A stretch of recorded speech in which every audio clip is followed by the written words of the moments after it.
오늘도 하나님 말씀을 하루 승리하는 귀한 주의 백성 되기를 축복드립니다. 오늘 에스더 말씀을 지금 읽은 본문 말씀 보면 어떤 배경들이 이제 등장을 합니다. 오늘 여기 나와 있는 아하수에로 왕은 메데 바사 페르시아, 그러면 남쪽 북쪽 이제 유다가 다 멸망을 하게 되어지면 이제 바벨론에 의해서 유다가 멸망을 하고, 이 바벨론은 지금 나와 있는, 지금 등장하는 페르시아 바사에 의해서 멸망하게 되어지는데, 오늘 등장하는 인물을 좀 볼게요. 그러니까 지역은 수산이라는, 수산궁은 페르시아 바사의 수도에 해당됩니다. 그러니까 지금 페르시아라는 이 지역에 누가 등장하냐? 아하수에로 왕이 있고, 왕후 와스티라는 여자가 등장을 하고, 아직 에스더라는 이름은 등장을 하지 않아요. 에스더라는 이름은 등장하지 않는데, 이 에스더가 등장하는 이 배경을 지금 설명을 합니다. 이 내용을 잠깐 보면 1절부터 잠깐 보시면요, 아하수에로가 다스리고 있는 페르시아 지역이 인도로부터 구스는 에티오피아 지금 나라입니다. 그러니까 북쪽 아프리카부터 인도는 저 중간에 중동 그 지역 다 지나서, 우리 인도 지금 어딘지 아시죠? 상당히 넓은 이 대제국을, 그러니까 127지방을, 그러니까 한 지방 127개라고 그러면 한 땅덩어리가 우리 남한 정도보다 클 수도 있어요. 그러니까 127개로 나누어져 있는데, 우리 맨 뒤에 마지막 절 보면 민족의 언어로 말하게 하라라고 써 있는 것처럼, 한 민족, 페르시아 민족이 지금 여러 나라를 점령했기 때문에 가는 곳곳마다 언어가 막 다릅니다. 그럼에도 불구하고 이 페르시아가 이 넓은 지역을 다스리고 있다. 그래서 오늘 벌어지는 일은 뭐냐면, 이 아하수에로 왕이 자신의 힘을 과시라도 하는 듯 잔치를 벌이는데, 잔치 벌이는 기간이 얼마였었죠? 4절에 180일. 180일은 6개월이에요. 6개월. 6개월 동안 먹고 놀면서 잔치할 만큼 그런 엄청난 부유함이 있고, 또 왕의 권력과 이 군사력과 이 모든 것들의 이걸 드러내는 내용입니다. 그래서 180일 동안 잔치를 하고, 5절 한번 볼까요? 5절에 보면 이 180일 지나고 난 후에 왕이 도성 수산에, 이 수산궁이 이제 수도입니다. 수산궁의 궁의 이름이 수산궁인데, 이 수산궁에서 우리 청와대 이렇게 하는 것처럼 수산궁에 귀천간의 백성을 위하여 많이 있는 부한자나 가난한 자 모든 사람을 위해서 후원 뜰에 7일 동안 잔치를 베푼다. 그래서 이제 백성들 다 불러다 놓고 180일 지나서 7일 동안 잔치하는데, 그 화려함을 6절 7절에 다 기록해 놓은 거예요. 백색, 녹색, 청색, 휘장, 자색, 가는 배줄로 대리석 기둥, 은고리에 메고, 이 기둥에다가 은고리를 만들어 놓고 화려함을 지금 표현하는 그런 내용들이 쭉 있는 거죠. 그리고 금잔으로 다 마시게. 그러니까 자신 마시는 잔들이 다 금잔인데 다 기성품이 아니고 다 만든 거예요. 그래서 모양이 다 다른, 그러니까 금덩어리가 그냥 막 천재 널려 있는 엄청난 그러한 부유함을 드러내는 그런 모습들이 나타납니다. 그리고 그 잔치를 베풀고 있을 때 9절 보면 왕후 와스티가 아하수에로 왕궁에서 여인들과의 잔치를 베푼다. 남녀가 이렇게 나눠져 있는 그런 모습이 보이고, 왕후는 여인들의 잔치를 따로 베풀고, 지금 앞에 있는 부분은 아하수에로와 그 모든 백성들과 귀족들과 잔치를 베푸는 이런 장면이 등장을 합니다. 근데 이 장면 가운데 이 중이 일어났다. 요즘 똑같죠. 술 취하고 나면 이 말이 많아지고 헛소리하고 시작하는 거예요, 이제. 10절 가니까 7일에 마지막 날입니다. 마지막 날. 제7일. 7일 동안 잔치하니까 제7일에 왕이 중이 일어나서 어전 내시 무만 쭉 사람들 나오죠. 11절 가니까 자신의 부인을 부르는 거예요. 관을 정지하고 왕 앞으로 나오게 하라. 아르다움은. 그러니까 한참 이게 올라가지고 나의 아내를 모든 사람 앞에 마치 자신의 어떤 권력이나 전리품을 자랑하듯이, 이 당시에 왕이니까 그럴 수 있습니다. 그래서 와스티가 그 부른 자리에 안 가요. 뭘 믿고 안 가지? 라고 생각이 드는데 안 가는데, 성경에는 안 나와 있는데 이 성경학자들이 왜 안 갔을까, 그 내용들을 쭉 한번 해놨는데 3가지 정도 이야기합니다. 왜 그 자리를 피했냐면, 와스티에게 그 자리에 나체로 오게끔 만들었기 때문에 그렇다. 그런 의견이 하나 있고, 또 하나는 뭐냐면 그 와스티가 남들에게 보여주기 싫은 외모에 흠이 있었기 때문에 그럴 것이다 라는 것도 또 하나 있고, 또 하나는 남편의 권력을 좀 얕잡아 보는. 이 나중에 이 아하수에로가 죽고 나서 아닥사스다 왕이 이제 나중에 그 아들이 왕이 되어지는데, 그때 왕이 젊은 나이에 왕이 되는데 이 와스티가 자기 아들이 어리니까 섭정하는 내용이 나와요. 성경에는 아니지만 그렇기 때문에 그 내용을 보게 되면 그럴 수도 있겠다 생각은 들어요. 그리고 이 당시 문화를 보게 되면 이 부인을 뭐 가볍게 여기는 거예요. 아무나 골라서 부인할 수 있으니까. 그리고 이 당시 배경이 되어지는 그런 만화 혹시 영화들 보시게 되면 좀 과장해서 표현하지만 충분히 그럴 수도 있습니다. 어쨌든 이 와스티가 그것을 거부하고 가지 않죠. 그래서 오늘 뒤에 있는 내용이 뭐냐면 이것 때문에 그 귀족들과 그 주변에 이 아하수에로 주변에 7명의 현인이 다 나와 있는데 아무나 가까이 오지 못합니다.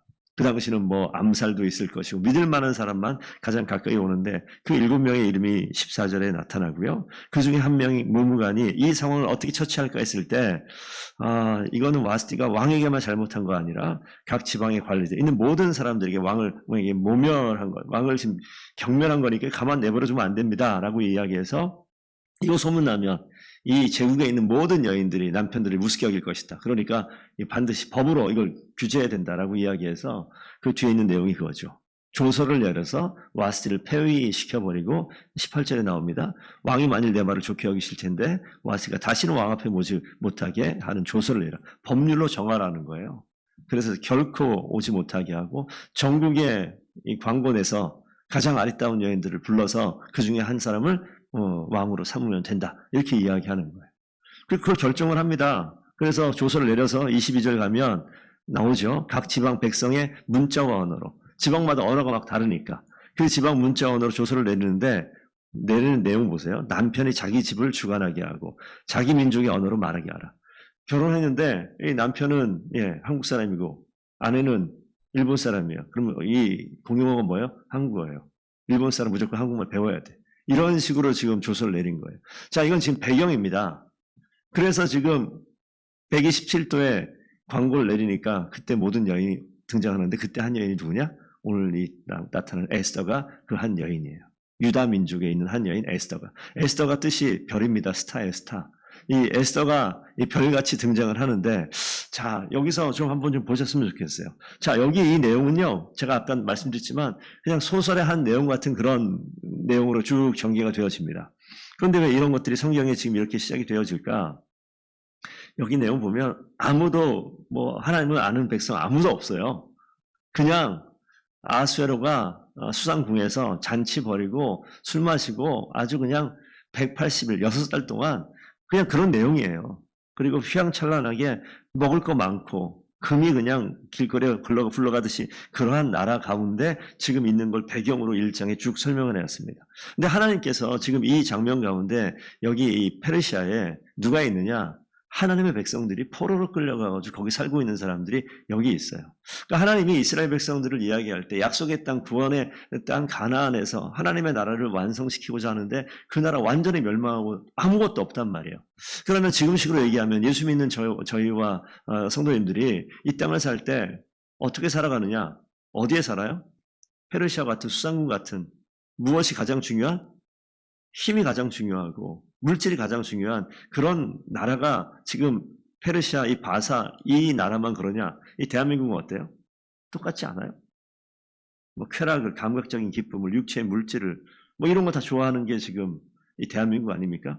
이 내용은 잘 보실 필요가 있는 게 이 땅에 있는 어떤 사람이나 어떤 나라도 흘러가는, 이 자본주의가 흘러가나 공산주의가 흘러가나 어떤 나라가 흘러가도 그 가장 권력의 중심에 어디로 가냐면 자기 중심으로 가고 육체적인 쾌락을 추구하게 되어 있고 모든 역사를 보십시오. 권력의 정점에 가게 되면 육체적으로 다 타락해요. 다 쾌락으로 가고 다 자신의 마음대로 명예와 힘을 위해서 권력을 위해서 모든 악을 다 행하는 모습으로 다 갑니다. 자유주의가 안 그래요? 똑같아요. 민주주의가 안 그래요? 똑같아요. 다 그쪽으로 가는 거예요. 자본주의는 어떻습니까? 돈이 최고예요. 여기 지금 어때요? 비슷합니다. 그런 이 문화 가운데 지금 누가 있냐면 끌려간 유대인들이 이 가운데 있어요.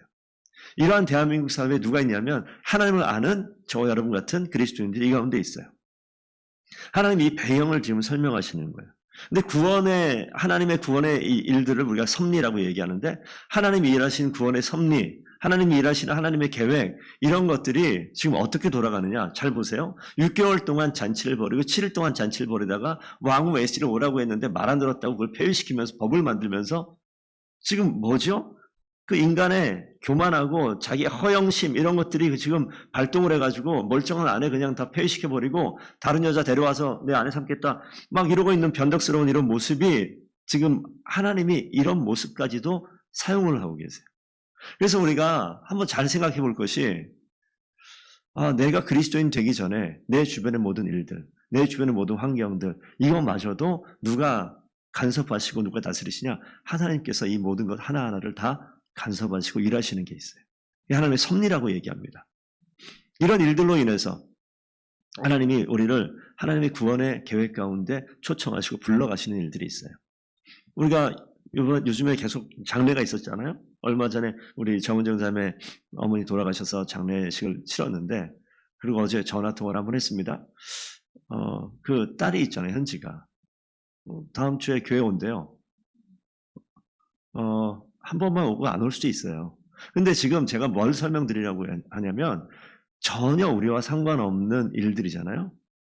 누구는 할머니 없어요? 다 있죠? 근데 할머니가 돌아가시는 과정을 통해서 인간적인 어떤 도리를 드러내기 위해서 하는 일일 수도 있어요. 근데 그것만은 아닐 수 있다는 생각이 듭니다. 하나님이 이 모든 과정을 통해서 그런 일이 없으면 결코 교회라는 곳은 올 애가 아니거든요. 그런데 이런 과정을 통해서 교회에 한번 발을 옮기는 거죠. 오늘 이 배경 속에서 이런 왕후 와스티가 폐위되는 일이 없으면 에스더는 등장할 일이 없는 사람이에요.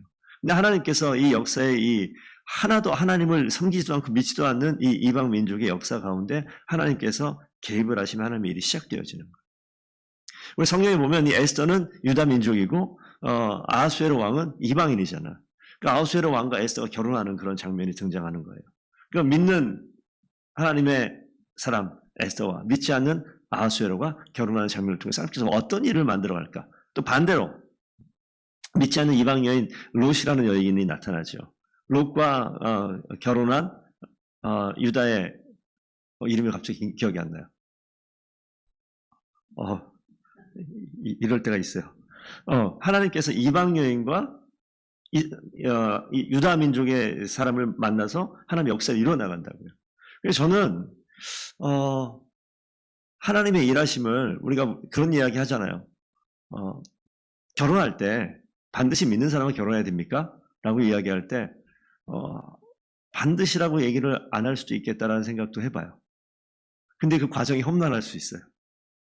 과정이 험난할 수 있어요. 오늘 아하수에로가 에스더와 결혼할 때 목숨 건 이 사건들이 뒤에 나타납니다.